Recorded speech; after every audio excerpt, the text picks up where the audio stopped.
America ഇന്ത്യക്കെതിരെ ചുമത്തിയ 50% തീരുവയുമായി ബന്ധപ്പെട്ട വിവരങ്ങളാണ് നമ്മൾ പങ്കുവച്ചുകൊണ്ടിരിക്കുന്നത്. എങ്ങനെയാണ് ഇന്ത്യയെ അത് ബാധിക്കുക എന്ന് നമ്മൾ അതിൻ്റെ ഓരോ ഘട്ടമായി പരിശോധിച്ചു. ഇനി എത്ര ശതമാനമാണ് ഇപ്പോൾ അമേരിക്ക ഈ തീരുമാനമെടുക്കുന്നതിലൂടെ വർധനയുണ്ടാകുന്നത് എന്ന് നമുക്ക് വേഗത്തിൽ ഒന്ന് പരിശോധിക്കാം. ചെമ്മീൻ ഏറ്റവും കൂടുതൽ ഇന്ത്യയിൽ നിന്ന് കയറ്റുമതി ചെയ്യുന്ന വിഭവങ്ങളിൽ ഒന്നാണ് ചെമ്മീൻ. നിലവിൽ അതിന് 0% തീരുവ. പക്ഷേ പുതിയ നയത്തോടുകൂടി അത് 50% എന്ന നിലയിലേക്ക് വരും. ഒപ്പം തന്നെ പെട്രോളിയം ഉൽപ്പന്നങ്ങൾക്ക് നിലവിൽ 6.9% തീരുവയുണ്ടായിരുന്നത്. അത് 50% കൂടി ആകുമ്പോൾ വീണ്ടും 6.9% കൂടി വരികയും ചെയ്യും. ഓർഗാനിക് കെമിക്കലുകൾ അവയ്ക്ക് നിലവിൽ 4%ഉള്ളത്.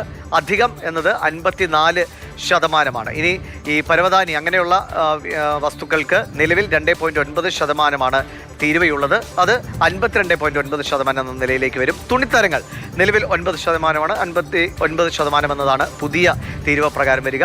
രത്നം, സ്വർണ്ണാഭരണങ്ങൾ തുടങ്ങിയവയ്ക്ക് 2.1% നിലവിലെ തീരുവ. അതാണ് 52.1% വർദ്ധിക്കാൻ പോകുന്നു. ഒപ്പം സ്റ്റീല്, കോപ്പർ തുടങ്ങിയ ഉൽപ്പന്നങ്ങൾക്ക് നിലവിൽ 1.7% പക്ഷേ അധികം വരിക 51.7% എന്നാണ്. നമുക്കറിയാം ഈ സ്റ്റീല്, കോപ്പർ അടക്കമുള്ള കാര്യങ്ങൾ അമേരിക്കയിലെ നിർമ്മാണ പ്രവർത്തനങ്ങൾക്ക് വേണ്ടി ഇന്ത്യയിൽ നിന്ന് ഇറക്കുമതി ചെയ്യുന്നുണ്ട്. അപ്പോൾ സ്വാഭാവികമായിട്ടും അവിടെയും ഇതിൻ്റെ വാങ്ങാനുള്ള വില കൂടുന്നത് അവർക്കും ഒരു തരത്തിൽ പറഞ്ഞാൽ അതിനെ ബാധിക്കാൻ ഇടയുള്ള വിഷയങ്ങൾ തന്നെയാണ്.